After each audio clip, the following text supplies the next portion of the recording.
Nous vous disons shalom, vous qui nous suivez partout dans le monde, vous qui nous avez beaucoup appelés, beaucoup écrit, lorsque nous avons diffusé les deux premières interviews, les deux premières émissions avec l'homme de Dieu, le pasteur Jonas Kutumpala.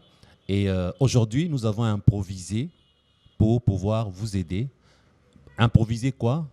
Réponse à vos questions multiples que vous avez posées. Nous nous sommes rendus compte que pour vous aider par votre demande de répondre à vos questions, alors nous avons improvisé ces cadres qui n'est pas aussi meilleur que les précédents, mais le plus important, c'est le contenu. Nous aimons, nous vous aimons et nous voulons apporter la lumière à vos multiples questions. Et vous aurez les réponses à vos questions en deux blocs. Donc, nous aurons deux émissions pour répondre à vos questions. Il y a mon épouse qui fera l'autre partie et moi, je continue avec cette partie-ci. Pasteur, bonjour. Comme on avait déjà fait la présentation, juste pour saluer ceux qui nous suivent dans cette seconde partie. Bonjour, pasteur. Et merci d'abord pour l'opportunité que vous m'accordez afin de m'adresser aux enfants de Dieu, non seulement aux enfants de Dieu, mais à tous ceux-là qui sont branchés sur YouTube et sur les réseaux sociaux. C'est pour moi, je dirais, une faveur qui m'a été accordée. Alors, par rapport à cela, je dis merci à vous-même et à Maman Tania, votre épouse, ainsi qu'à la sœur Diane, qui vit actuellement aux États-Unis. Alors, parce que ce projet, c'est une initiative que vous avez eu à élaborer ensemble, donc à trois. Et voilà, je bénis vraiment le Seigneur pour ça et je vous dis sincèrement merci. Pour ce qui est de ma présentation, moi, c'est le pasteur Jonas Lunkutumpala. Je suis pasteur responsable de l'église évangélique Christ notre salut et Christ, dont le siège se trouve à Lubumbashi, dans la province du Haut-Katanga, la ville de Lubumbashi, la commune annexe, et dans le quartier La Vallée. Et je dirais, cette église se trouve sur l'avenue Pierre Angulaire, donc Pierre Vivante, au numéro 5. C'est une église qui a aussi des extensions et c'est moi qui suis le visionnaire. Donc, le visionnaire de cette église écrit ça. Je suis un homme marié et je suis père de famille. J'ai 5 enfants et je suis marié à mon épouse qui répond au nom de maman Lydie Mpungansana. Voilà pour ce qui est de ma présentation. Et une particularité que je peux ajouter, c'est le fait que avant d'être pasteur, c'est-à-dire qu'avant d'être chrétien, j'ai eu un parcours dans le monde de ténèbres, là où j'ai eu à servir le diable pendant plus ou moins 25 ans. Mais par la grâce du Seigneur, le Seigneur Jésus-Christ lui-même, dans son amour et par sa grâce, il est descendu là où j'étais retenu captif, c'est-à-dire dans le séjour des morts. C'est là qu'il m'a tiré et il a fait de moi ce que je suis devenu aujourd'hui. Et ce qui fait ma force et ma fierté, ce n'est pas le fait d'être appelé pasteur, mais ce qui fait ma fierté, c'est le fait d'être un enfant de Dieu. Et pour cela, je remercie vraiment le ciel pour ce qui s'est passé dans ma vie afin que je devienne ce que je suis aujourd'hui. Merci. Gloire à Dieu. Merci encore, pasteur Jonas. Et je ne cesserai de dire à nos téléspectateurs, à nos internautes, aux frères et sœurs partout dans le monde entier, pasteur Jonas, c'est un homme de Dieu véritable. Et lorsque la sœur précieuse Diane, qui est aux États-Unis, a eu cette initiative inspirée par Dieu, mon épouse et moi, nous l'avons accompagné. Et aujourd'hui, nous sommes avec pasteur Jonas pour la simple raison que le Seigneur voulait que ce qui arrive aujourd'hui arrive. Vous avez remarqué combien vous avez été bénis.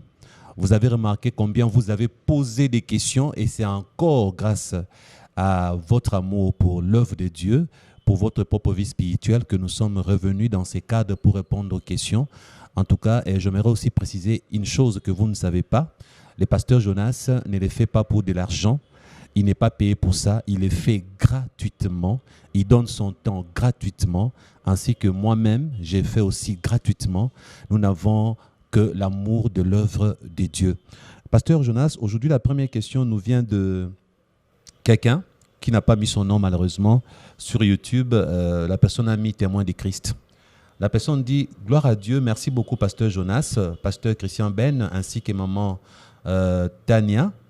Et vraiment que le Seigneur nous ouvre les yeux pour détecter le faux.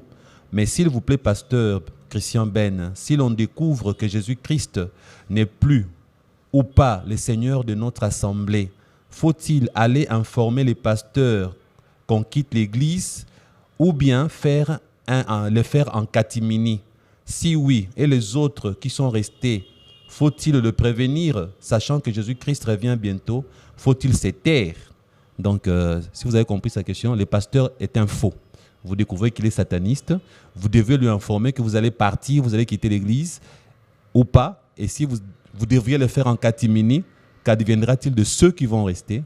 Voilà un peu l'aspect de sa question.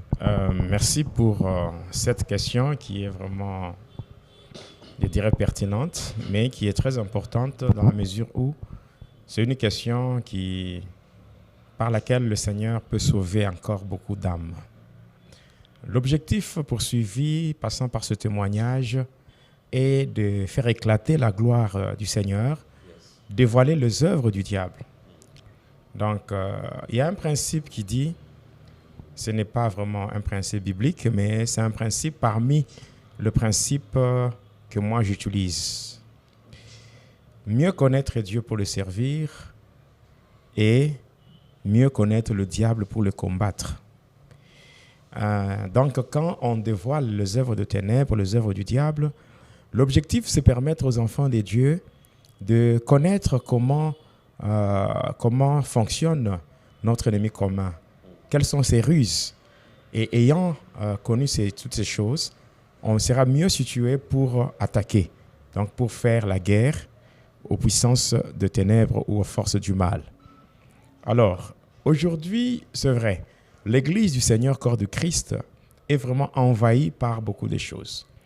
Il y a des pratiques, des rituels, et ainsi que certains messages d'origine démoniaque qui sont prêchés. Et tout cela, c'est que le diable cherche, c'est distraire les enfants de Dieu afin qu'ils se perdent.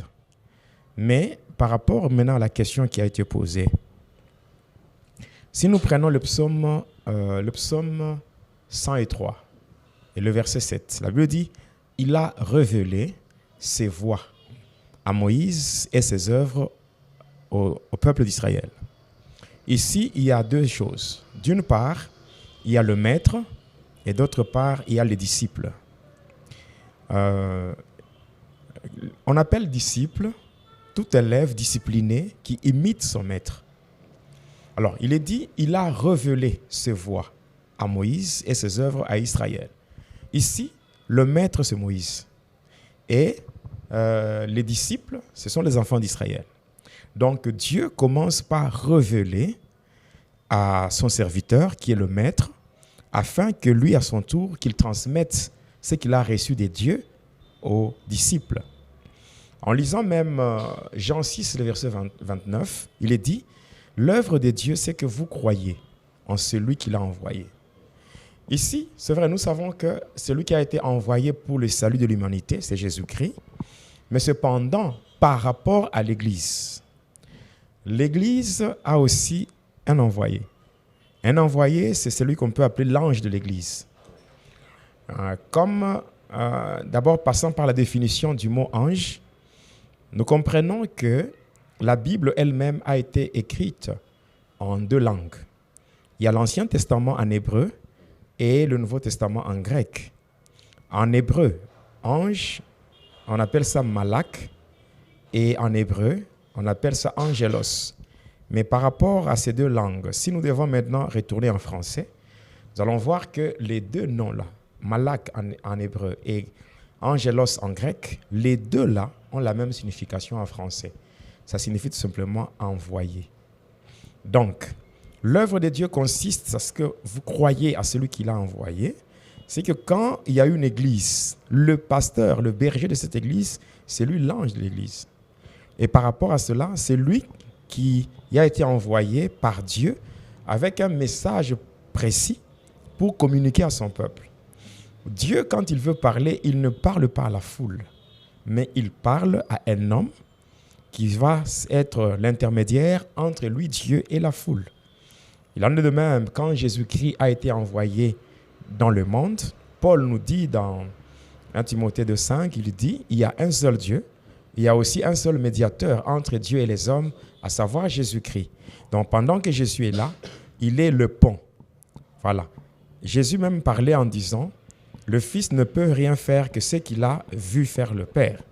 Cela veut dire, le Père a révélé à Jésus, il envoie, et Jésus aussi vient parler au peuple de Dieu afin que ceux qui vont appliquer ce qui leur sera donné, ces gens-là finiront par voir les œuvres de Dieu. Alors, donc Dieu, il parle, il révèle ses voies au pasteur et lui, à son tour, révèle ces choses aux enfants de Dieu, les fidèles de l'Église.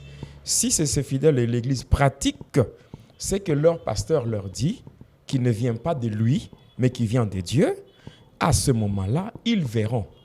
Ils verront quoi? Ils verront les œuvres de Dieu. Parce que ce que le pasteur leur communique, c'est la parole de Dieu. Et Dieu a toujours été derrière sa parole pour l'accomplir. Mais la grande question, c'est celle de savoir, est-ce que ce pasteur, ce qu'il dit, lui vient de Dieu ou bien cela lui vient d'une autre source? Alors, ici, il faut voir. Est-ce que le pasteur là est branché sur Christ? Parce qu'un disciple, pour qu'il soit fidèle à son maître, il faut que les choses que son maître lui communique soient des choses qui lui ont été dictées par Dieu. Et ainsi, si, par rapport à la question, si la personne qui découvre que son pasteur est sataniste et que la personne a toutes les preuves qui attestent la véracité de cet élément-là lié au satanisme, moi je pense que cette personne-là n'est pas obligée de rester encore dans cette église-là. Je dirais, si au sein de l'église, il y a l'infiltration de la sorcellerie, où les sorciers sont infiltrés pour combattre l'église, là, on ne peut pas quitter l'église. Là, on doit juste... on va faire une analyse pour découvrir les différentes brèches. Hein? Donc, on voit ce qui ne marche pas, ce qui donne la force aux sorciers. Dès qu'on en arrange, on se lève avec autorité pour combattre la sorcellerie et la déloger de l'église. Mais cependant, si c'est le leader lui-même, le pasteur lui-même qui dirige l'église, il est dans le satanisme, là, vraiment, on n'a pas de choix. Là, on doit quitter. La Bible dit, sortez du milieu d'eux. Ne touchez pas à ce qui est impur et moi, je vous accueillerai. Vous serez pour moi des fils et des filles. Donc, maintenant, par rapport à ceux qui sont restés, si réellement vous avez des preuves, de ce que vous avancez comme argument, que le pasteur est réellement dans le mal, à ce moment-là, vous devez aussi informer ceux-là qui sont restés pour qu'ils ne soient pas de victimes. Mais cependant, si vous n'avez pas de preuves et que vous dites des choses qui sont des faussetés, vous risquez d'induire en erreur même les innocents. Alors, il faut être sûr des raisons que vous avancez avant même de vous décider, de vous prononcer pour quitter l'église. Voilà. Au besoin, si vous sentez que par rapport à la saine doctrine, ce que le pasteur est en train de faire, il y a ces faits et gestes, il y a certains rituels, certaines pratiques, ou certains messages qui ne cadrent pas avec la saine doctrine. Mais ce qu'il y a à faire, c'est aller voir le pasteur, lui parler à la lumière des Saintes Écritures, lui faire voir ses erreurs, que ces choses qu'il enseigne ne sont pas bibliques. Alors, si lui, malgré les arguments que vous avancez, il persiste et continue à être incrédule, à ce moment-là, quittez seulement et faites part de vos révélations à ceux-là qui n'ont pas ça, pour qu'eux, à leur tour aussi, qu'ils fassent des efforts pour quitter, pour ne pas se retrouver en enfer un jour. Voilà. Merci beaucoup, Pasteur Jonas. Je pense que les bien-aimés a aimé la réponse et surtout, il n'y a pas que lui. Il y en avait d'autres qui s'est posé aussi la même question. Alors là, nous avons la question de Péniel Jean-Baptiste. Il commence sa question en disant Dans certains de vos propos, pasteur Jonas, je vous trouve hypocrite. Vous, le chrétien, vous aimez calomnier gratuitement un innocent, mais vous avez peur de dénoncer un vrai sataniste coupable. Donc, votre Dieu serait donc un criminel au vu de votre comportement? C'est ça sa question. Reprenez un peu votre question parce que ça sort un peu de l'ordinaire. Vous savez, pasteur, vous savez pourquoi j'ai pris sa question? Il y en a qui disent toujours, non, voilà, ils ne veulent pas prendre ma question. Alors, qu'est-ce que nous faisons? Comme nous n'avons pas peur de ces genres de questions, donc nous avons pris, voilà. Il dit, dans certains de vos propos, pasteur Jonas, je vous trouve hypocrite. Lui, il vous trouve hypocrite. En fait, dans l'hypocrisie, là, il parle de quoi? Il trouve que vous ne voulez pas dénoncer les pasteurs satanistes. Voilà pourquoi il continue en disant, vous les chrétiens, vous aimez calomnier gratuitement un innocent, mais vous avez peur de dénoncer un vrai sataniste coupable. Là, il ne parle pas de vous, mais nous, les chrétiens, nous avons peur, nous dénonçons les innocents, mais nous avons peur de dénoncer les satanistes. Alors il dit, donc, votre Dieu serait donc un criminel au vu de votre comportement, dans le sens où, si vous ne voulez pas dénoncer ceux qui tuent, ça veut dire que vous aussi, vous êtes complice de leurs crimes. C'est comme ça il pose sa question. Je vais ajouter à sa question la même question que quelqu'un d'autre avait posée. La personne a dit, pasteur Jonas a parlé de celui qui dit Tatiwata.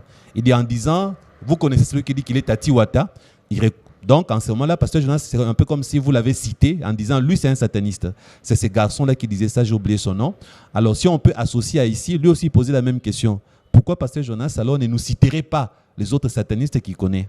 Voilà un peu dans cet angle-là. Merci pour la question, mais je commence par dire ceci. Je ne suis pas hypocrite et je ne le serai jamais parce que l'hypocrisie n'est pas un fruit de l'esprit. Alors, je ne le serai jamais. D'abord, prendre le courage de donner ce que je donne comme témoignage, ce n'est pas facile. Ce n'est pas donné à tout le monde, vu tous les risques qu'il y a. Je pense que ce n'est pas donné à tout le monde. Donc, en passant, j'enlève déjà cette connotation-là d'hypocrisie. Là, je l'enlève et je dis encore ceci. Il y a des termes. Par exemple, Tatiwata. Tatiwata. Ça, vous n'avez pas besoin d'une révélation. Jamais. Vous n'avez pas besoin que quelqu'un vous parle en langue pour vous donner la signification de Tatiwata. Si quelqu'un lui-même, de sa propre bouche, vous dit « Moi, je m'appelle Tatiwata », c'est-à-dire qu'il est en train de vous dire que je suis le mari d'une sirène, c'est-à-dire Mami Wata. Et là, c'est connu même par le païen. Par contre, quand nous ne donnons pas le nom de certaines personnes, de certains pasteurs ou quoi, nous préférons y faire usage de la sagesse. Voilà.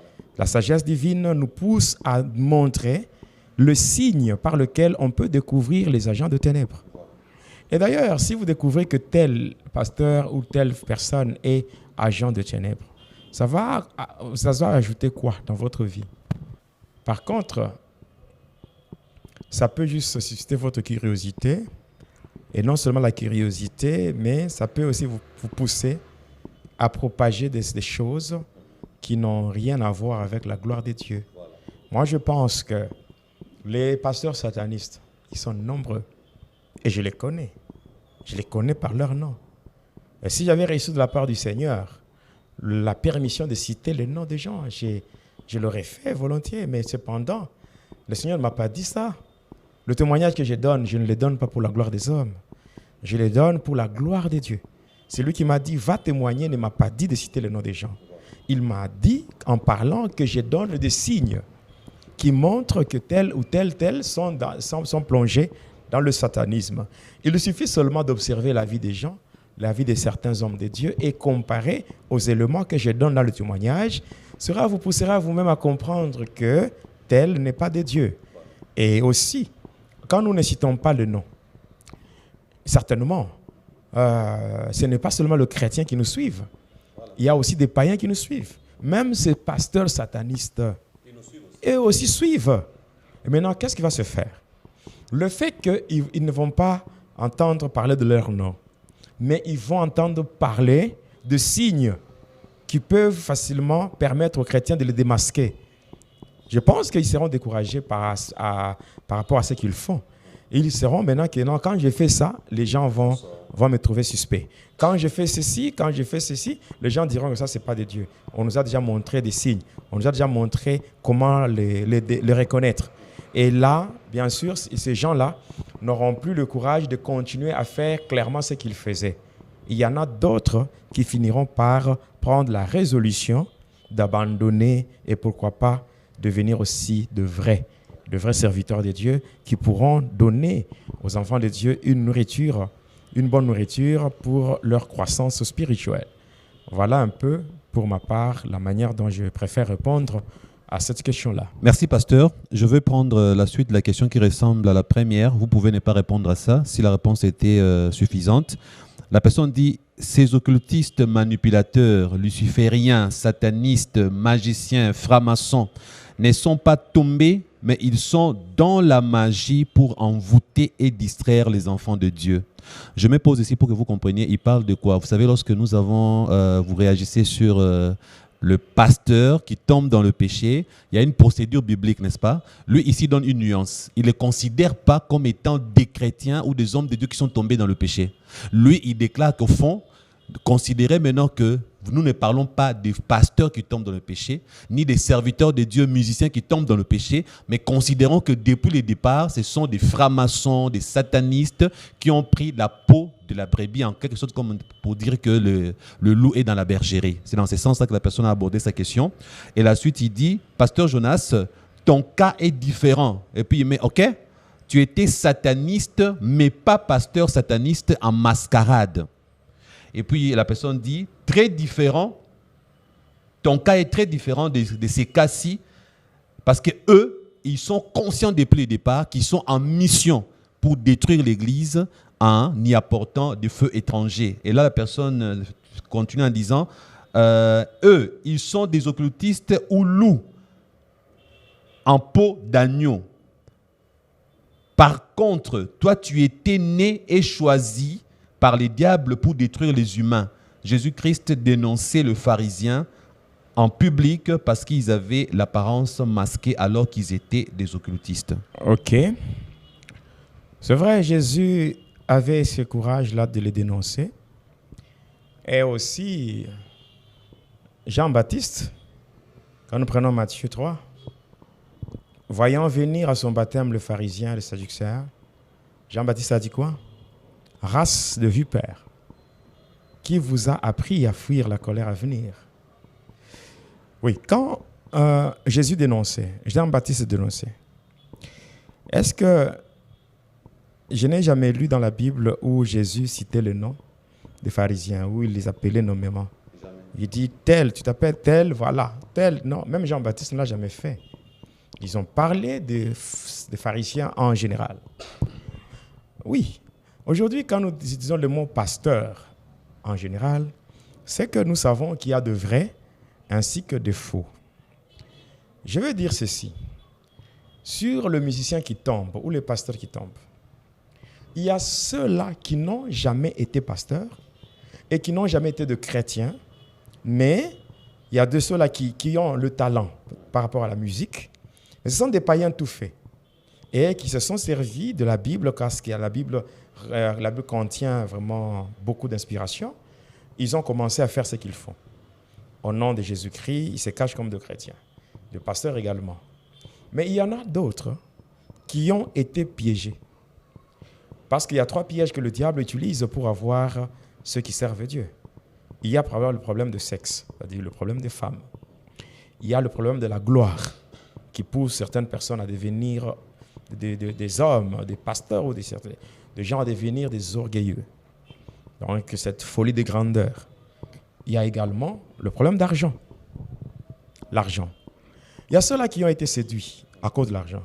Ceux-là qui, passant par des femmes, ils ont été envoûtés parce qu'il y a des femmes qui sont aussi des agents de ténèbres, qui reçoivent des missions particulières de faire tomber les hommes de Dieu dans l'adultère.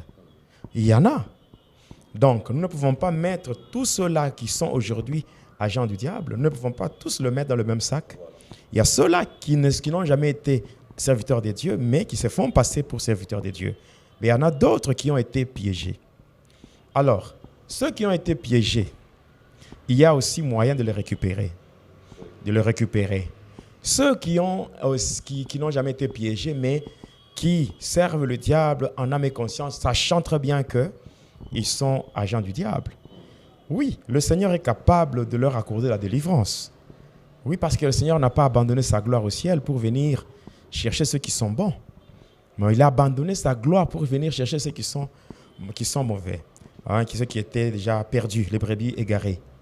Alors, moi, ce que je peux dire, c'est ceci. Que ce soit ceux qui ont été piégés, que ce soit ceux-là qui n'ont pas été piégés, qui sont conscients de ce qu'ils font dès le début.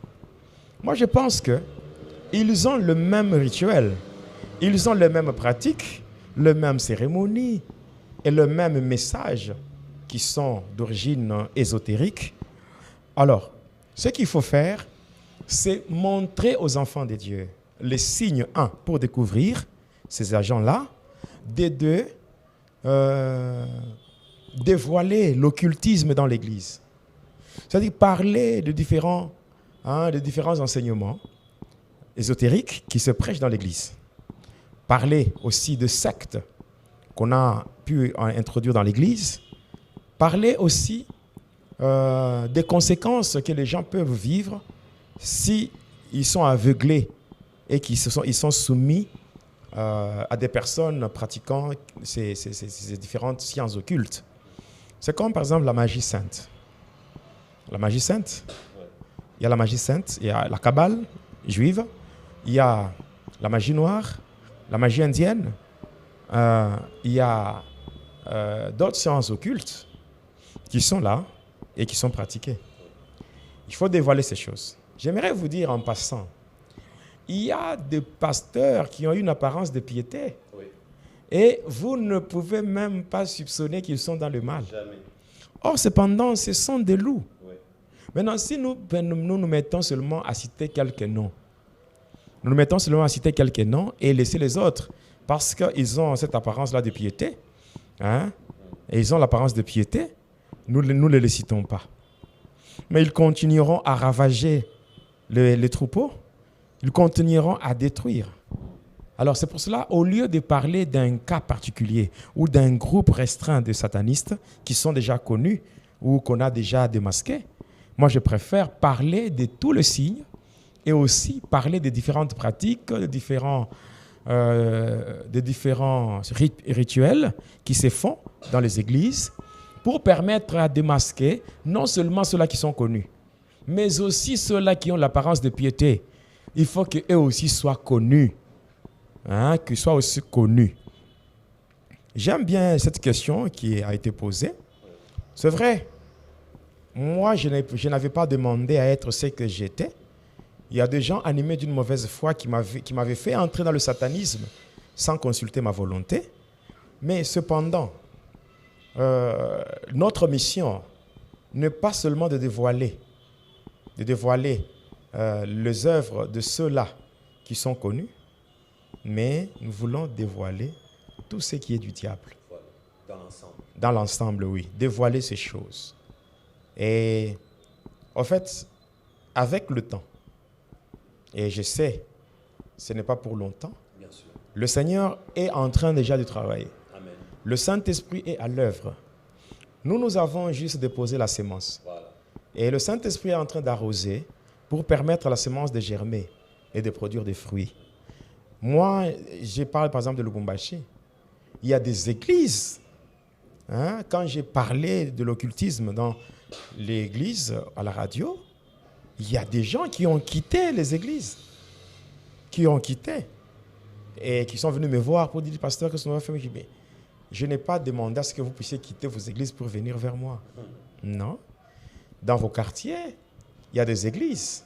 Vous pouvez chercher une église qui est proche de votre maison ou qui est dans votre quartier.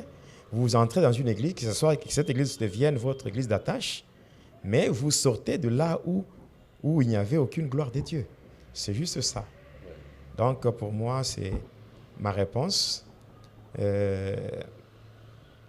Dénoncer, le Seigneur a dit, on reconnaît un arbre par ses fruits.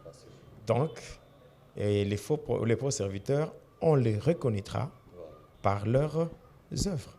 Donc, ce sont leurs œuvres que nous sommes en train de dévoiler. Et si nous prenons 1 Jean 3,8, la Bible dit ceci.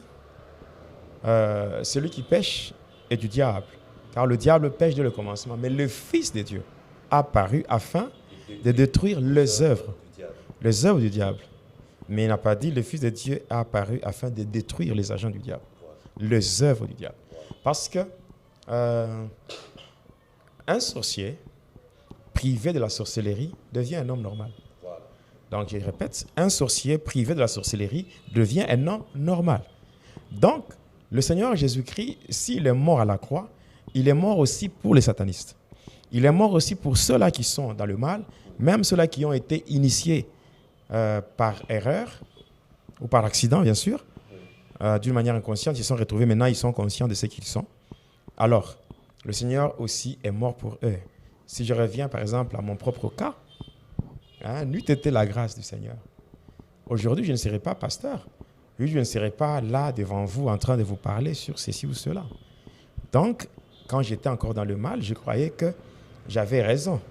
Je croyais que les choses dans lesquelles j'étais, c'était ça le bonheur, c'était ça la gloire. Mais le Seigneur m'a fait comprendre que j'étais vraiment en erreur et il m'a libéré de là et il m'a fait sortir. Vous savez, une personne qui vit sous l'envoûtement comprend les choses à l'envers. Oui, même ceux-là qui sont là-bas, ils sont en train de croire qu'ils sont populaires, qu'ils ont la gloire, qu'ils ont l'argent, les véhicules et tout. Mais or que ce qu'ils voient, ce n'est qu'une seule face de la médaille. Il faut aussi voir le revers.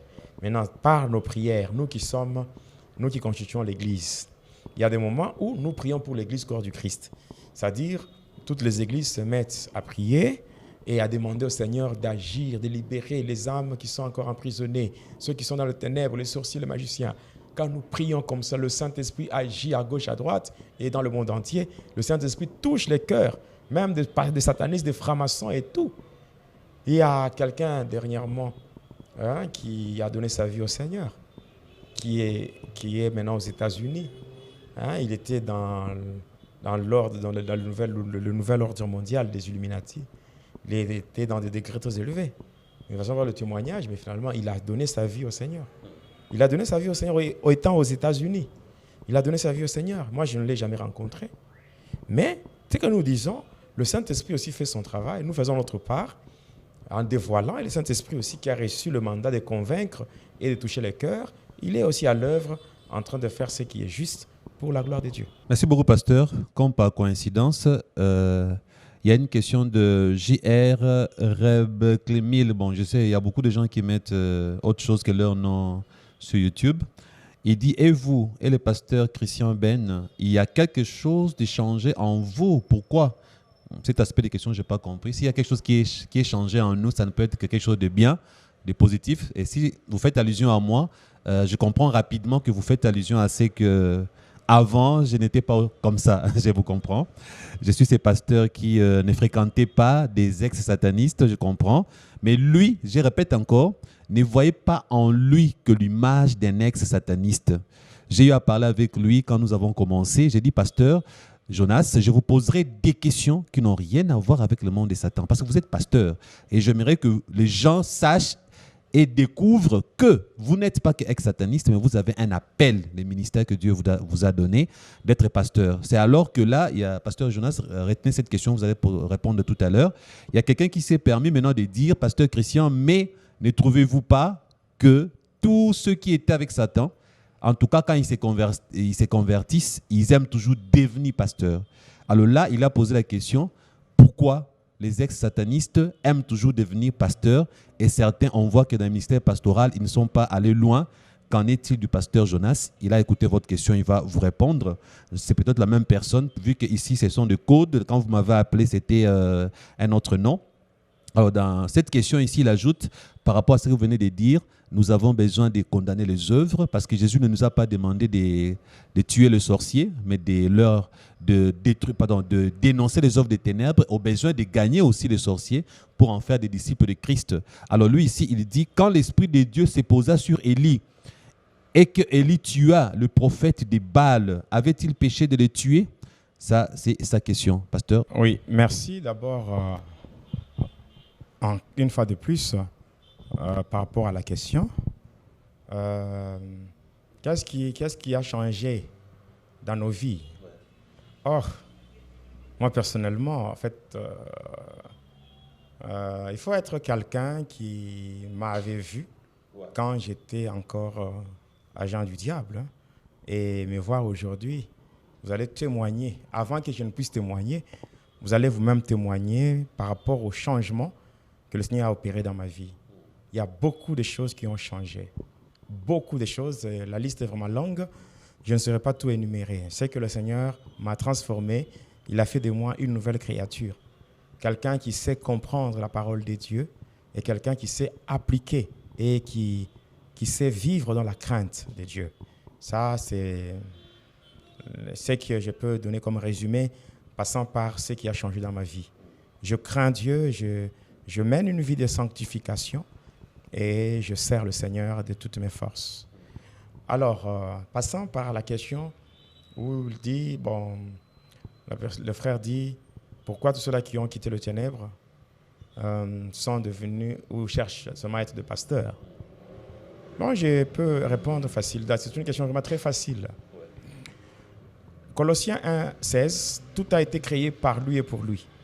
Cela veut dire que nous avons été créés par Jésus et pour Jésus. Par lui, c'est que c'est lui qui nous a créés. Pour lui, c'est que nous sommes appelés à le servir. Et de deux, le Seigneur ne fait rien au hasard. Le Seigneur, dans son vocabulaire, le mot hasard n'a pas de place. Tout ce que le Seigneur fait, il le fait avec un but précis. Même lorsqu'il était question de libérer Israël, il a envoyé Moïse en disant, j'ai entendu le cri que lui font pousser ses oppresseurs et j'ai vu la souffrance de mon peuple. Et il a dit à Moïse, tu iras le prendre. Il n'a pas dit à Moïse, tu vas le libérer et le faire monter hors du pays d'Égypte et se limiter là-bas. Il a dit, tu le prends de l'Égypte, tu le fais monter hors du pays d'Égypte et tu le fais accéder à un autre niveau, une autre dimension. C'est-à-dire d'un point A vers un point B. Donc de l'Égypte vers Canaan, avec précision. Donc Dieu, quand il vient dans la vie d'une personne, tout ce qu'il fait, il le fait avec un but. Dieu ne peut pas libérer quelqu'un pour le laisser comme ça. Dieu d'abord, nous tous, Dieu nous a créés pour le servir. Mais certainement, dans ce monde ici, avec tout ce qu'il y a dans le monde, quelqu'un peut naître et il se retrouve dévié, désorienté, et il se retrouve au service de Satan. Mais cependant, Satan ne l'a pas créé. C'est lui qui a créé, c'est Dieu. Dieu ne peut pas créer ses enfants pour qu'ils soient au service de Satan. Dieu a créé ses enfants pour qu'ils soient à son service. Et c'est ainsi quand Dieu vient au secours d'une personne qui s'est retrouvée en erreur, ou qui a été mal orientée, ou qui a été envoûtée, qui a été induit en erreur, Dieu, quand il vient au secours de la personne, il tire la personne de ténèbres et cette personne, Dieu la place à son service. Voilà. Il y a ceux-là qui sont devenus pasteurs. Quand on dit, par exemple, que la plupart de ceux qui se sont engagés dans le ministère pastoral, ils n'ont pas pu faire long feu par rapport à leur ministère. Là, ça dépend d'une personne à une autre. Ça dépend aussi du degré de consécration. Parce que moi, personnellement, j'ai toujours eu 2 questions avec lesquelles je marche et qui m'aident à rester fidèle à mon Dieu. La première question, j'ai cru en qui? Et la deuxième question, j'ai cru pourquoi? Alors, mais c'est à ces 2 questions, j'ai mes 2 réponses. J'ai cru en qui? J'ai cru en Jésus-Christ. J'ai cru pourquoi? J'ai cru pour la vie éternelle. Amen. Cela veut dire je ne peux pas m'hasarder de reculer et perdre l'objectif que je suis en train de poursuivre. Moi, je poursuis la vie éternelle. J'ai la ferme conviction qu'un jour, nous serons avec Dieu. Nous vivrons éternellement dans la présence de Dieu. C'est ce qui me motive. Et aussi, pour répondre encore d'une manière particulière, moi, j'ai eu un appel. Un appel depuis longtemps. Je me rappelle l'année 98, c'est-à-dire 1998. Ma mère, qui est déjà décédée, paix à son âme, elle était partie, elle aimait beaucoup la prière. Elle était partie dans un groupe de prière, ils étaient en train de prier, tout ça. Mais à un moment donné, on avait donné une révélation, une prophétie. On avait pointé ma mère, on lui avait demandé de se tenir debout. On lui a dit ceci, on lui avait dit que chez toi, tu as beaucoup d'enfants, il y a des garçons et des filles, mais le troisième enfant, Dieu nous montre que celui-là sera un pasteur. De retour, ma mère était dans la joie, elle est rentrée à la maison, elle m'a trouvé là-bas. Elle m'a dit, en tout cas, nous étions quelque part à la prière, tout ça. Et on m'a dit que toi là, tu seras un pasteur. Mais là, j'étais encore dans le satanisme, je ne voyais pas le côté négatif et j'étais fâché contre ma mère. J'ai même quitté la famille, je suis parti pour ne plus rentrer. J'avais beaucoup de temps sans même voir ma mère parce qu'elle m'avait parlé de l'appel pastoral. Donc moi personnellement, j'ai un appel. Si aujourd'hui je suis pasteur, c'est par rapport à l'appel que Dieu m'a donné un appel. Et aussi, je souligne en passant qu'il y a beaucoup de ceux-là qui sont dans le satanisme, qui étaient dans le satanisme et qui ont fini par changer de camp et qui sont devenus des serviteurs de Dieu, qui sont devenus par exemple des pasteurs, mais qui n'ont pas pu aller loin. Il y a des raisons que je peux donner maintenant là. Première raison, c'est le manque de compassion. Ouais. Le manque de compassion. C'est-à-dire, il y a des gens qui croient que être chrétien, c'est seulement lorsqu'on a été impudique, on a été voleur, on a été, je ne sais pas, menteur, et on a fini par donner sa vie au Seigneur. Et là, on est chrétien. Donc là, on doit croire que non, en tout cas, celui-là est chrétien. Bon.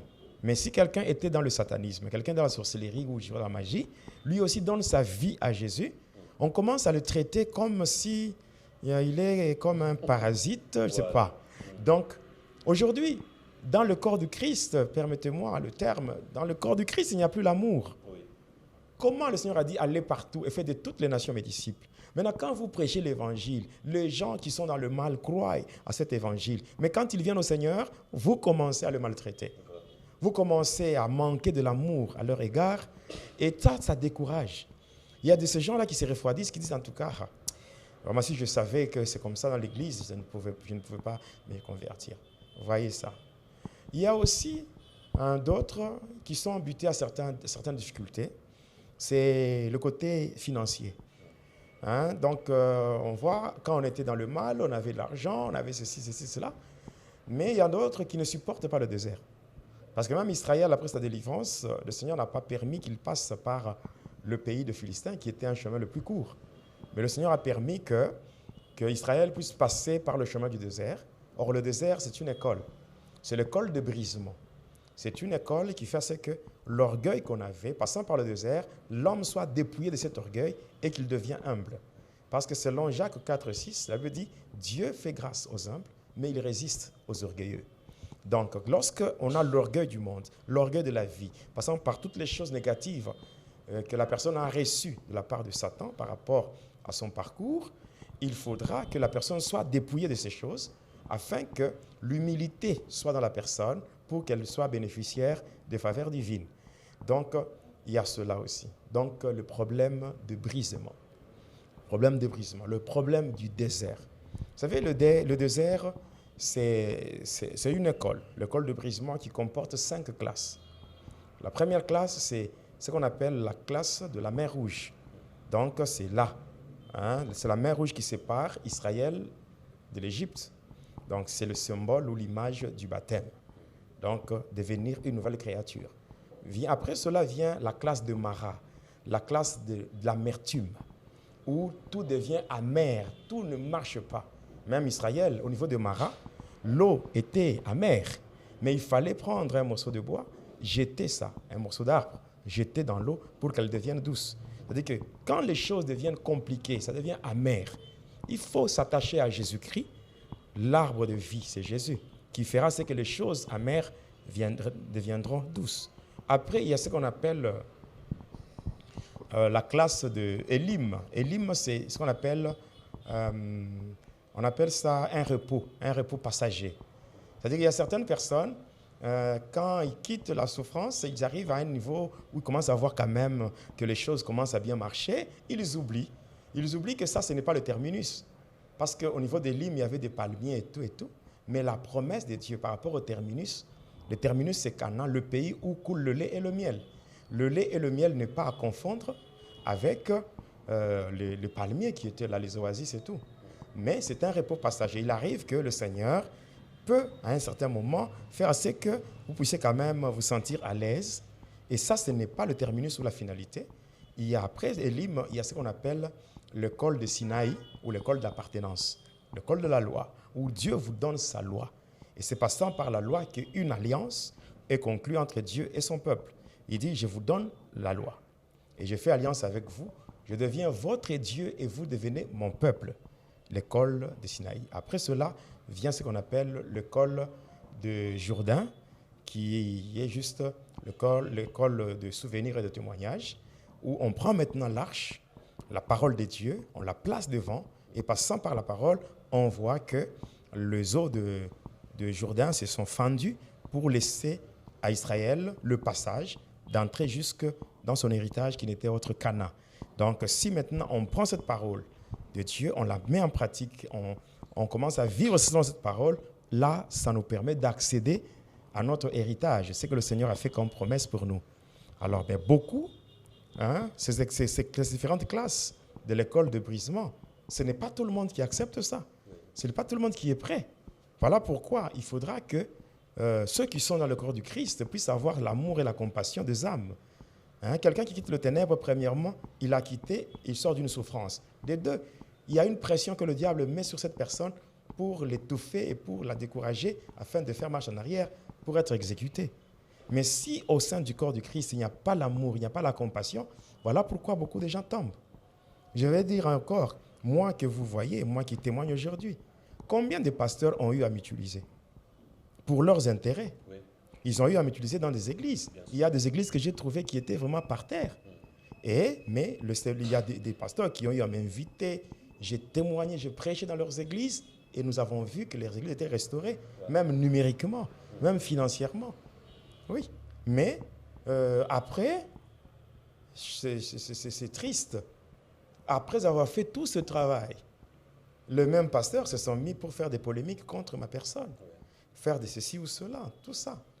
Donc, vous voyez, il y a des gens qui aiment utiliser ceux qui ont quitté le ténèbre. Ils aiment les utiliser pour leur compte. Et après, comme un citron qu'on a pressé et qui se retrouve sans jus, et là, on jette. Et on commence à dire tout contre la personne. Donc, moi, je pense que ayons l'amour, nous qui sommes maintenant dans le corps du Christ. Parce qu'au devant du Seigneur, même si aujourd'hui, on dit que le pasteur Jonas est un ex-sataniste, là, c'est un langage humain. Ouais. Mais devant Dieu, je ne suis pas un ex-sataniste. Jamais. Devant le Seigneur, je suis un enfant de Dieu. Ouais. Parce que le Seigneur, quand il pardonne, il oublie et il purifie, il sanctifie. Ouais. Et il n'y a rien. Donc, même si on était, quelle que soit la couleur qu'on avait par rapport au péché, mais lorsque son sang vient, et ce sang nous nettoie et nous devenons purs, blancs comme la neige. Donc, c'est pour cela. Aujourd'hui, nous qui sommes maintenant dans le corps du Christ, ceux-là qui sont dans le ténèbre, lorsqu'ils reçoivent la grâce d'être sauvés passant par la délivrance, nous devons leur témoigner l'amour, la compassion pour les encourager aussi à être affermis dans le Seigneur et aussi aller de l'avant. Merci beaucoup, cher ami pasteur Jonas, que j'aime beaucoup, que je ne cesserai de le dire. Et je suis heureux parce que je ne l'ai pas connu par les biais d'un homme. Le Seigneur Jésus-Christ lui-même a témoigné, comme la Bible dit, le Saint-Esprit, donc l'Esprit de Dieu, sonde de tout, même les profondeurs de Dieu. Dieu qui connaissait qu'il était vrai, moi qui pensais qu'il était faux. Quand je dis « il », je ne le connaissais pas, dans le sens où je mettais tous les ex-satanistes dans le même sac. Pour moi, quelqu'un comme pasteur Jonas, je ne pouvais même pas travailler à côté de lui, ni avec lui, ni ensemble, ni prêcher dans son église. C'était ce genre d'homme de Dieu que j'étais. Pour vous qui me connaissez, pasteur Ben, Parole éternelle, l'église La Borne, vous connaissez comment j'étais. Alors si aujourd'hui je suis là, parce que Jésus m'a dit que c'est son serviteur, c'est son enfant. Et quand il m'avait dit ça, je peux vous rassurer que la révélation n'est pas seulement pour les autres. Moi, la plupart des révélations que j'ai eues de la part de Jésus, il est venu m'apporter la lumière pour que je corrige aussi certaines mauvaises choses sur ma conduite, mon comportement, même mes enseignements. Et sur ça, j'aimerais vous dire une chose, parce que j'ai beaucoup de questions qui insistent là-dessus. Vous savez, si le pasteur Jonas aujourd'hui, il a la preuve que le pasteur Christian, c'est un sataniste. Pasteur Christian a une grande église au Congo ici, pendant que lui, il est à Lubumbashi. Je l'entends citer mon nom. Pasteur Christian, sataniste, j'ai les preuves, patati et patata. Si c'est vrai que je suis sataniste, je vais quand même l'inquiéter humainement parlant. Je vais chercher à l'empoisonner. Il vous a déjà dit ça, il a été empoisonné 9 fois. Par qui? Par de faux pasteurs. Ils n'avaient pas cité leur nom, hein. Ils n'avaient dénoncé que les œuvres, n'est-ce pas? Oui, c'est ça. Ils n'avaient dénoncé que les œuvres, mais ils se sont permis de l'empoisonner. Alors, si je ne veux pas l'empoisonner, je vais porter plainte en justice pour diffamation qui donne le preuve. Or, la loi des hommes, le droit, un sorcier qui a tué par des procédés magiques, il n'y a pas une loi qui peut accepter qu'on mette quelqu'un en prison parce que vous dites qu'il a tué par les fétiches. Dites qu'il a tué avec un couteau, avec une arme, on va l'arrêter. Donc c'est pour dire que si nous ne citons pas le nom, il n'y a pas que l'aspect spirituel, il y a aussi l'aspect juridique. Tu ne peux pas parler du satanisme en impliquant quelqu'un sans pour autant que tu n'aies de preuves selon la loi. Les preuves selon la Bible ne sont pas toutes acceptées selon la loi. Exemple, parce que ici je lis quelqu'un qui dit « Pasteur Jonas, Moïse Mbiye, Mike Alambaye, ne sont vraiment pas de frères, pardon, ni même pas l'homosexuel des tatous Francis, le prophète Joël. Seriously, il y a des choses que le Seigneur vous cache ou quoi, pasteur Jonas? Alors c'est moi qui réponds à ça pour dire ceci. Les pasteurs Jonas, le Seigneur ne lui cache rien. Même moi, le Seigneur ne me cache pas des choses. Il connaît des choses. Il a des choses. Il n'a pas reçu l'ordre de Jésus de donner les noms des gens. Il a reçu l'ordre de dénoncer les œuvres des ténèbres. Prenez par exemple, je suis en train de vouloir faire son avocat là-dessus, mais je ne suis pas son avocat. Tout ce que je fais, la Bible dit que notre bouche ne te glorifie pas ta propre bouche. Comme il ne peut pas se glorifier, c'est pourquoi moi je vous dis devant lui que tel qu'il est là, s'il voulait citer le nom, il vous donnera le nom. Les jours où il recevra ses mandats, il le fera tant qu'il ne l'a pas reçu. Il ne donnera jamais le nom, il va dénoncer les œuvres des ténèbres. Prenez mon exemple. J'ai reçu une révélation sur cette histoire des les dieux d'eux. Les dieux d'eux. Quand j'ai eu la révélation, lui et moi, on n'était pas ensemble, il était à Lubumbashi. Quand il est arrivé à Kinshasa, je lui en ai parlé, mais j'ai fait un enseignement sur ça, c'est sur YouTube.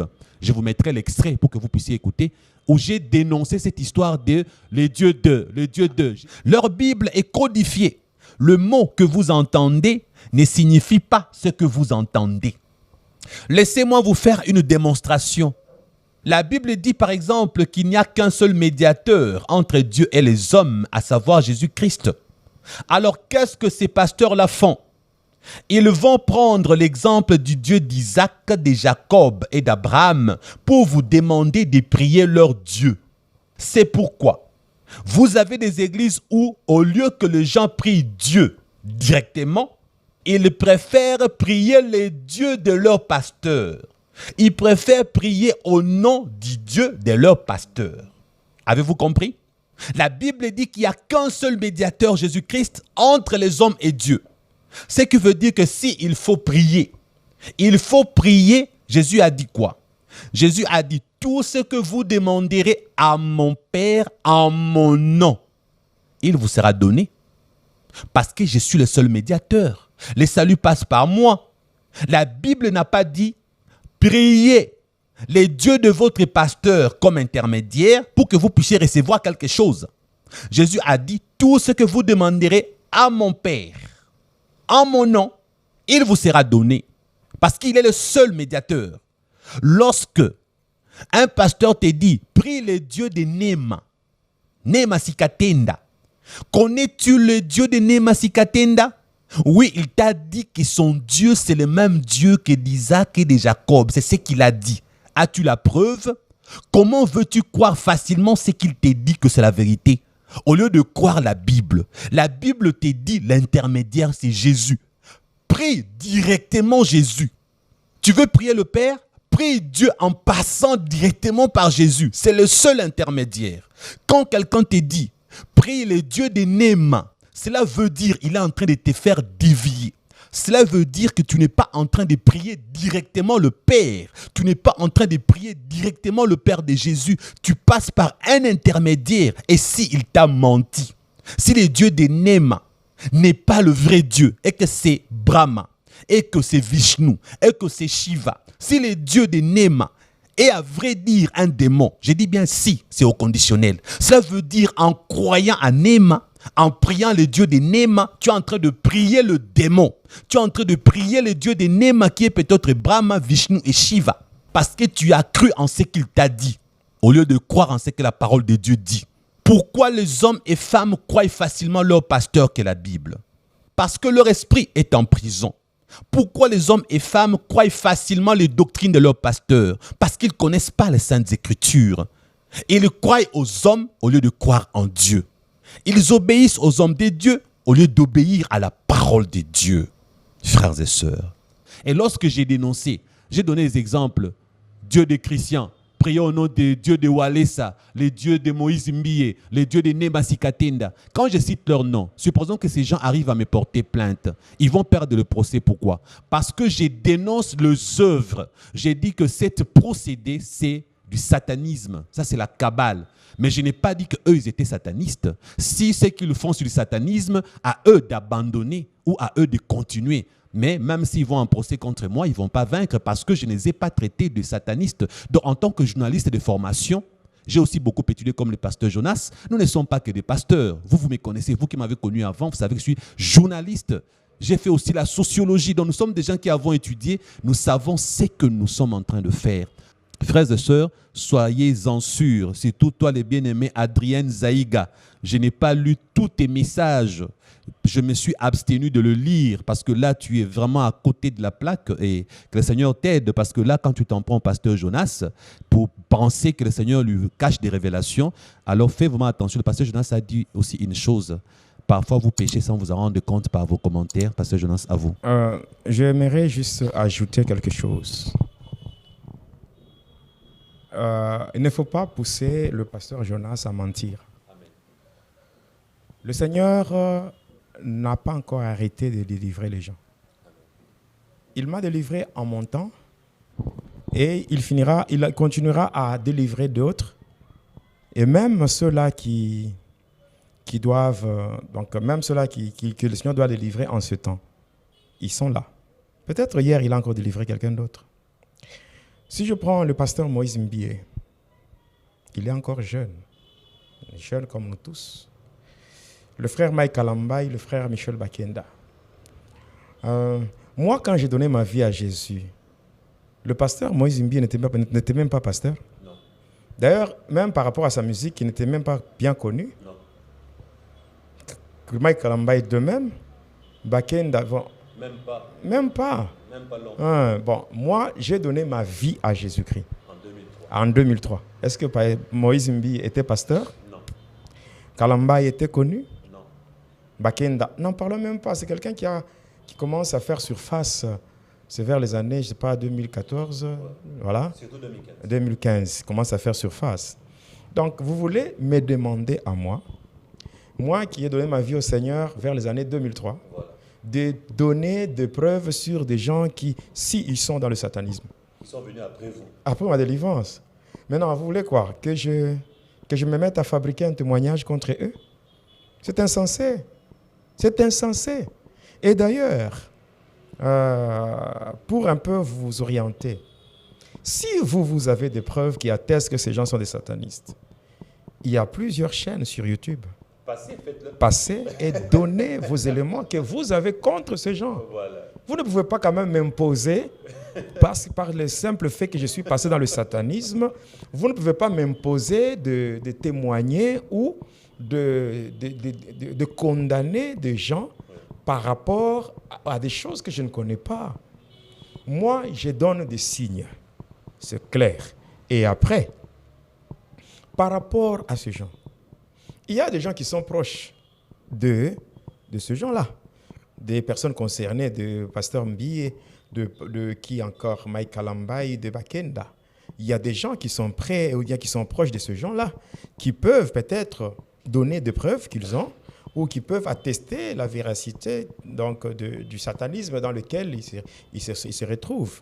Mais moi, je n'ai fait que donner mon avis par rapport à toutes ces polémiques qu'on voit sur les réseaux sociaux. J'ai aussi donné ma position ou mon avis en tant que chrétien. Voilà. Et j'ai aussi donné des signes qui peuvent aider les enfants de Dieu à découvrir ceux qui sont dans le mal. Mais cependant, vous qui m'écrivez pour dire que le Seigneur me cache quelque chose ou le Seigneur fait ceci, ceci, vous savez dire que j'ai donné ma vie au Seigneur en 2003 et après, je suis encore retourné dans le satanisme pour commencer à détecter ou à découvrir ceux qui sont le diable. Je sors encore, je viens pour vous parler de ça. Non. En tout cas, excusez-moi par rapport à ça. Je suis vraiment clair dans mon langage. J'ai donné ma vie au Seigneur en 2003. Moïse Mbie s'est compris. Si il a des problèmes, bon, les histoires des guégués, les histoires je sais pas, des femmes ou des filles, hein, des avortements ou des choses que nous apprenons, nous tous, des avortements, des enfants, ou ceci, des cantiques, des sextapes, tout ça. Toutes ces choses que nous apprenons, nous tous. Mais ce n'est pas parce que j'ai été sataniste que je peux, noir sur blanc, parler qu'il est sataniste ou pas. Donc, moi, j'ai des signes que j'ai dévoilés. Et si Moïse se retrouve dans ces choses-là, c'est à vous de juger. Moi, je ne suis pas là pour juger quelqu'un ou être son avocat. Donc voilà, là, je suis vraiment clair. Posez-moi des questions en rapport avec mon témoignage. Et là, j'aurai cette facilité de vous répondre. Oui. Pasteur Jonas, si je dois faire le journalisme que j'ai appris à l'IFASIC, en ce moment-là, je vous dirais que si alors le même Jean vous disait, mais ça va, après 2003 jusqu'à aujourd'hui, vous ne connaissez pas ceux qui sont dedans, à part les signes que vous-même vous voyez, qui peuvent certifier que tel est dedans ou pas. Alors, si on vous demandait maintenant, avant 2003, citez-nous le nom, il y en a encore qui sont musiciens jusqu'aujourd'hui, pasteurs jusqu'aujourd'hui. Avant 2003, vous le connaissez. Là, je dis en tant que journaliste, donc je me sentirais tenté de vous poser cette question à la place de ceux qui suivent, qui se les sont posés dans leur cœur. La réponse ne va pas changer. Ça sera la même. Donc, si j'ai parlé de Moïse, de Mike et de Michel, j'ai parlé par rapport au temps présent. Parce que leurs scandales qui sont sur les réseaux sociaux, c'est récent. Ce sont des choses qui sont arrivées pendant que moi, je ne suis plus de ce côté-là. Voilà. Alors là, je ne saurais pas vous dire ceci ou cela. À part si le Seigneur, d'une manière particulière, il me révèle que voici tel pasteur, tel musicien, ces gens-là sont dans le satanisme. Oui, là, oui. Mais cependant, ceux-là, ceux qui sont dans le satanisme, ou qui étaient dans le satanisme avant ma conversion, oui, je les connais. Je connais leur nom. Hein? Vous pouvez les citer? Je connais leur nom. Vous pouvez les citer? Non, je ne peux pas. Je ne peux pas les citer. Je connais leur nom et j'ai prié aussi pour eux, pour que le Seigneur leur accorde la même grâce qu'il m'a accordée à moi. Et aussi, le Seigneur m'a fait grâce dans le ministère de la délivrance. J'ai eu à prier pour la délivrance de beaucoup de gens. J'ai prié pour la délivrance de certains satanistes aussi, de certaines vedettes dans de différentes disciplines, donc dans le football, dans le karaté. Donc j'ai aussi prié pour la délivrance des Rosicruciens. J'ai prié pour ceux qui étaient dans le message du Graal. Bon, mais il y a des témoignages, voilà. Il y a des témoignages que les gens pour qui j'ai prié, après leur délivrance, ils ont commencé à parler. Ils ont dit, oui, tel musicien, tel pasteur, tous ces gens-là, nous sommes ensemble avec eux. Nous étions ensemble avec eux, ils ont cité. Mais comme ce sont ces gens qui ont eu la délivrance, qui ont eu à citer, je pense qu'il y arrivera un temps où le Seigneur permettra, c'est que ces gens qui ont eu leur délivrance auront aussi le temps de témoigner. Et lorsqu'ils témoigneront, ils parleront de leur témoignage. Moi, je ne peux pas prendre le témoignage de quelqu'un et me mettre à témoigner à sa place. Non, là, ce serait un péché. Voilà, donc c'est ce que je peux ajouter. Nous sommes obligés d'arrêter ici, aujourd'hui. Nous allons continuer prochainement avec la suite des autres questions. Au besoin, Pasteur Jonas, les derniers mots de la fin pour aujourd'hui. Je promets à ce qu'il y aura une suite. Une suite par rapport à ce travail. Nous allons donner ce que nous n'avons pas pu donner. Je demande à ce que les internautes et les autres qui nous suivent puissent faire des questions. Même ceux-là qui avaient suivi ma version audio, qu'ils puissent exploiter tout. Et là où il y a des zones d'ombre, qu'ils prennent leur temps de faire des questions. Beaucoup de questions, même des questions pertinentes. qu'ils fassent tout. Parce que l'essentiel, c'est d'apporter la lumière aux enfants de Dieu. Et nous allons le faire pour la gloire de Dieu. Donc, qu'ils se sentent à l'aise et qu'ils posent leurs questions. Donc, qu'ils préparent leurs questions. En tout cas, je vous aime beaucoup. Et même ceux-là qui ne m'ont pas encore accepté, sachez que je vous aime. Je vous aime, j'aime tout le monde et j'ai béni vraiment le peuple de Dieu. Je bénis tous ceux qui suivent le témoignage. Je bénis toutes les églises où il y a la crainte de Dieu et j'implore vraiment à Dieu, passant par le Saint-Esprit, de restaurer les églises qui ont été secouées par le diable. Donc que ces églises-là soient restaurées et que les âmes qui ont eu à se refroidir puissent vraiment puissent se ressaisir et voir comment aller de l'avant pour la gloire de Dieu. Nous sommes à une période de la maturité chrétienne, la maturité spirituelle qui consiste à rester focalisé sur le Seigneur et non pas sur les imperfections humaines. Que le Seigneur vous bénisse. Merci beaucoup. Sans commentaire, nous vous disons à la prochaine. Aujourd'hui, vous avez des églises où, au lieu que les gens prient Dieu directement, ils préfèrent prier les dieux de Walesa, les dieux de Nema, les dieux de Moïse Mbié, les dieux de Christian Ben, les dieux de XY. C'est une hérésie. C'est un mensonge du diable. Vous allez me dire, mais non, pasteur Christian, dans la Bible, il y avait les dieux d'Abraham, les dieux d'Isaac, les dieux de Jacob. Laissez-moi vous faire la démonstration. Je vais encore en parler après avec détail. Dans l'Ancien Testament, l'Esprit de Dieu était donné que sur le prophète, le juge ou le roi. L'Esprit de Dieu n'était pas répandu pour tout le monde. Comme Moïse, Dieu avait utilisé Moïse comme étant le médiateur pour que les hommes passent par Moïse avant d'arriver chez Dieu. Dieu donnait la loi à Moïse et Moïse amenait au peuple. Il était l'intermédiaire. Parce que le Saint-Esprit n'était pas là pour tout le monde. Et lorsque Corée a voulu se rebeller contre Moïse, Dieu l'a frappé avec tous ceux qui étaient avec Corée. Parce que Dieu voulait que Moïse soit l'intermédiaire. Mais lorsque Jésus-Christ est venu, il nous a donné le Saint-Esprit. À la Pentecôte, il a dit qu'il sera avec vous jusqu'à la fin.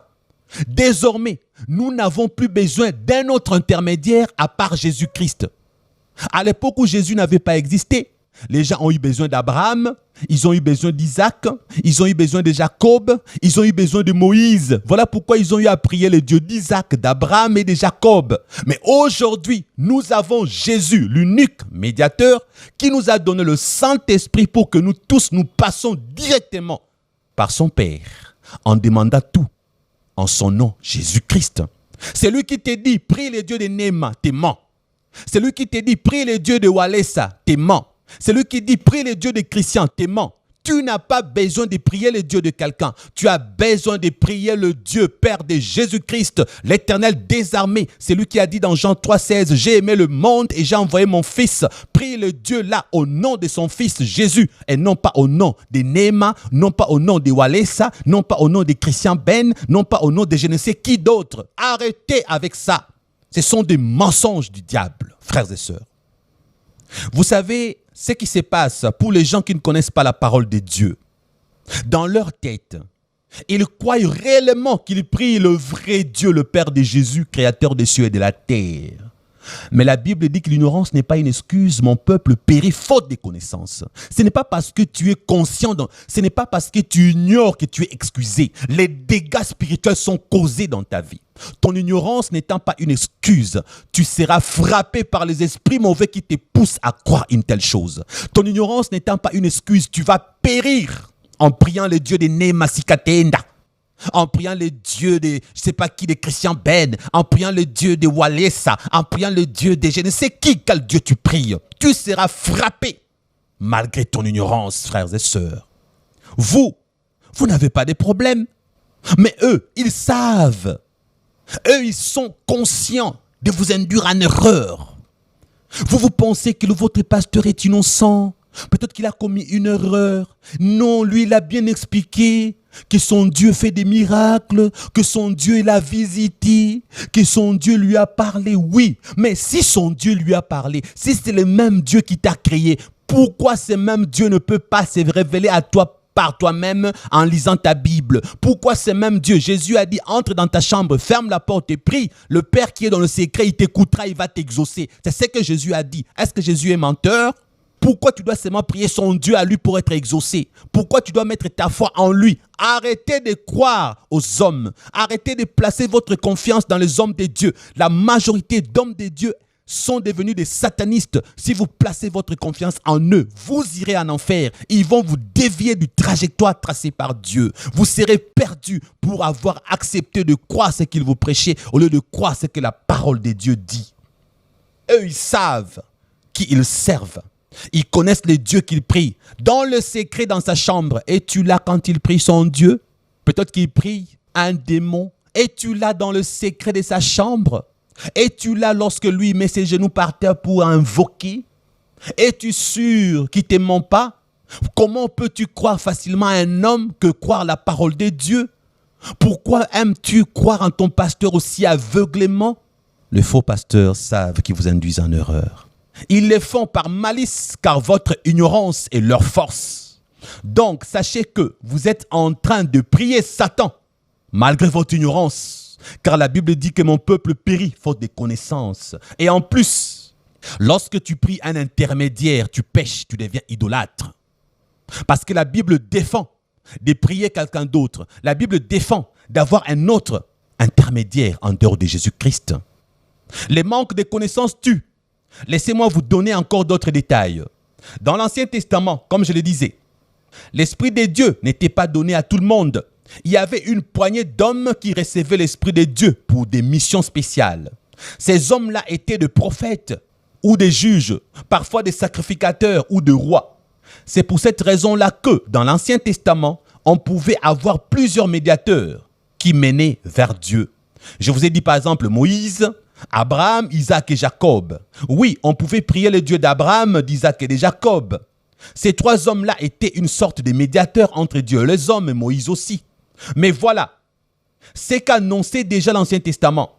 Qu'est-ce que l'Ancien Testament avait annoncé, frères et sœurs? L'Ancien Testament avait annoncé que dans les derniers jours, je répandrai de mon esprit sur toute chair. Frères et sœurs, la prophétie de Joël, de répandre le Saint-Esprit sur toute chair, a été réalisée, accomplie. Le jour de la Pentecôte, où le Saint-Esprit est descendu. Les gens ont parlé de diverses langues. Dieu a visité tout le monde par son esprit. Et aujourd'hui, tout chrétien reçoit la plénitude du Saint-Esprit, reçoit le baptême du Saint-Esprit. Aujourd'hui, le Saint-Esprit a été répandu pour tout le monde. La Bible dit que votre corps est le temple du Saint-Esprit, frères et sœurs. Tu n'as plus besoin de prier le Dieu de Jacob. Tu n'as plus besoin de prier le Dieu d'Isaac. Tu n'as plus besoin de prier le Dieu de Moïse. Prie directement le Dieu, ton Père, qui est le Père de Jésus aussi. Prie directement le Dieu créateur au nom de Jésus-Christ, son Fils. Prie directement en utilisant le seul médiateur, Jésus-Christ. Prie le Père de Jésus. Prie Jésus-Christ. Prie le Dieu créateur des cieux et de la terre au nom de Jésus. Arrête de prier au nom de Dieu de Sikatenda. Arrête de prier au nom de Dieu de Christian. Arrête de prier au nom de Néma. Arrête de prier au nom de Walesa. Arrête. C'est une hérésie. Alléluia. Aujourd'hui, le Saint-Esprit est donné automatiquement à tout homme et femme qui accepte Jésus comme Seigneur et Sauveur. Cela fait que personne n'est désormais intermédiaire entre toi et Dieu. Personne n'est intermédiaire parce que le Saint-Esprit est là et était réuni avec Jésus. Jésus a prié pour que nous soyons un. Jésus a prié pour toi.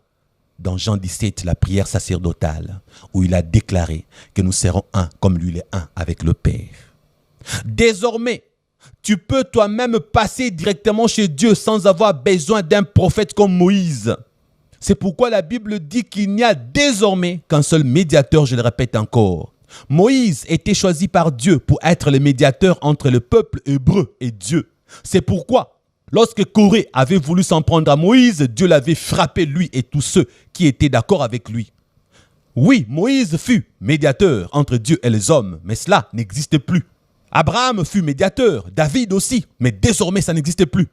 Jésus est le seul médiateur désormais. Vous savez, un jour, j'ai vu le profil de WhatsApp d'une sœur qui avait écrit ceci. L'Éternel, le Dieu de Walesa, est mon berger, je ne manquerai de rien. J'ai parlé avec la sœur, je lui ai dit, attention, pour commencer, sachez premièrement que Walesa, c'est dans une de nos langues au Congo. Walesa signifie des dieux. C'est en 2 mots. C'est une phrase de 2 mots. Mais lorsque vous associez les 2 mots, cela forme ce qu'on appelle un nom. Je répète.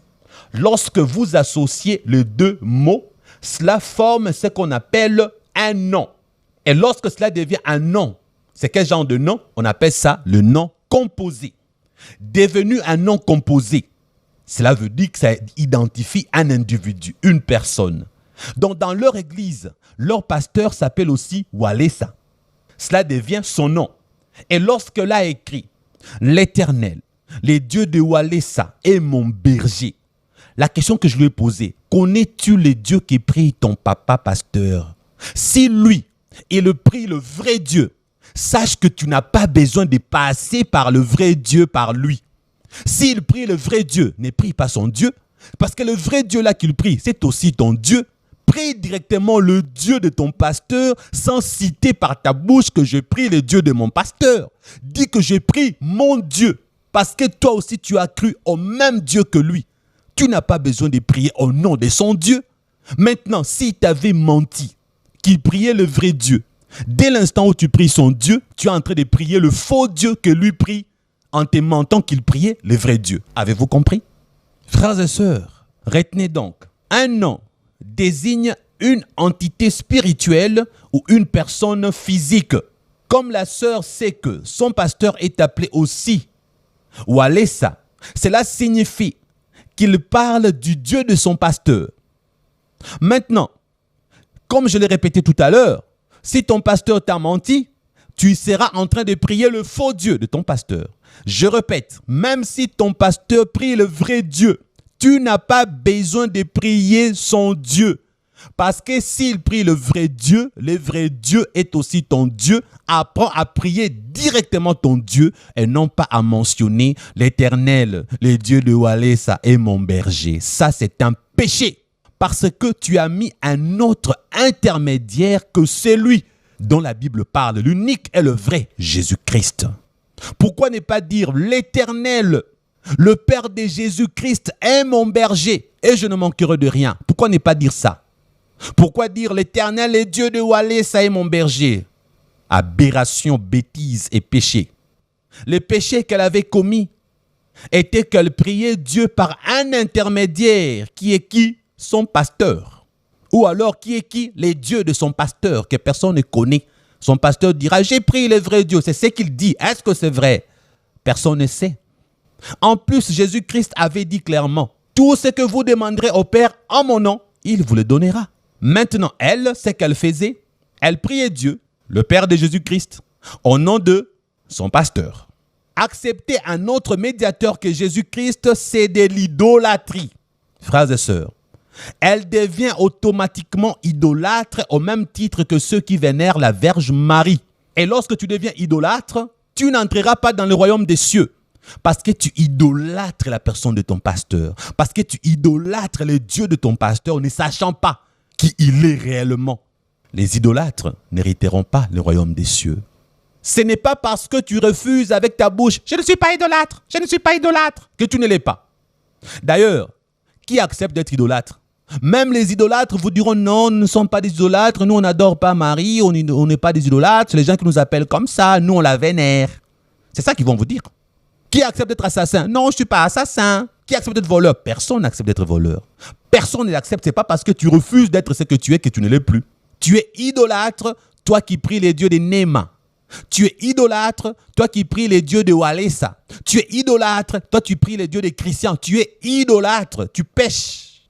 Un autre péché qu'avait commis la sœur était celui d'ajouter dans la Bible ce que la Bible n'a pas dit. La Bible dit l'Éternel est mon berger, je ne manquerai de rien. Pourquoi toi tu pars ajouter là-bas le nom de ton pasteur? Pourquoi? Pourquoi? C'est un péché que d'ajouter ce que la Bible n'a pas dit. David a dit l'Éternel est mon berger, je ne manquerai de rien. Toi tu dis l'Éternel, le Dieu de mon pasteur. L'Éternel, le Dieu de Walesa est mon berger et tu ne manqueras de rien. Ajout. Tu as ajouté. Lorsque toi tu ajoutes devant l'Éternel les noms de ton pasteur, cela devient un ajout interdit par la Bible, donc c'est de l'idolâtrie. Sachez que toute la Bible est inspirée par Dieu et Apocalypse nous dit ceci dans Apocalypse 22, 18. Pour moi, je proteste à quiconque entend les paroles de la prophétie de ces livres que si quelqu'un y ajoute, Dieu fera venir sur lui le plaie décrite dans ces livres. Si quelqu'un retranche des paroles du livre de cette prophétie, Dieu retranchera sa part de l'arbre de la vie et de la cité sainte qui sont décrits dans ces livres. Frères et sœurs, arrêtez d'ajouter des choses dans les versets bibliques, c'est un péché. Arrêtez avec ces pratiques. C'est de l'idolâtrie. C'est un péché, c'est une abomination. Maintenant, laissez-moi vous faire découvrir ce qui se passe dans le spirituel. Lorsque vous croyez en un homme, spirituellement parlant, vous venez de signer un pacte avec ce qui vous relie avec cette personne.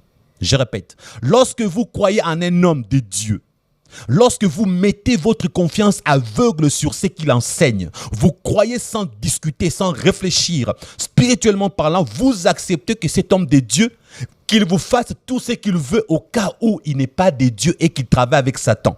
En acceptant ce qu'il vous dit spirituellement parlant, vous donnez l'autorisation à Satan de vous manipuler, de vous maudire, de vous séduire, de vous détruire et de lui appartenir. Dans Jean 14, 6, Jésus a dit « C'est moi qui suis le chemin et la vérité et la vie. Nul ne vient au Père que par moi. » Frères et sœurs, tu n'as pas besoin de ton pasteur pour être sauvé. Tu as besoin de Jésus-Christ. Tu n'as pas besoin de ton pasteur pour qu'il t'amène voir Dieu. Passe par Jésus-Christ. Tu n'as pas besoin du Dieu de ton pasteur pour que tu sois délivré. Passe par Jésus-Christ. Pour aujourd'hui, nous allons nous arrêter là. Nous n'avons pas encore fini. Si Dieu veut, nous allons revenir pour clôturer avec un dernier enseignement. Que Dieu vous bénisse. Shalom.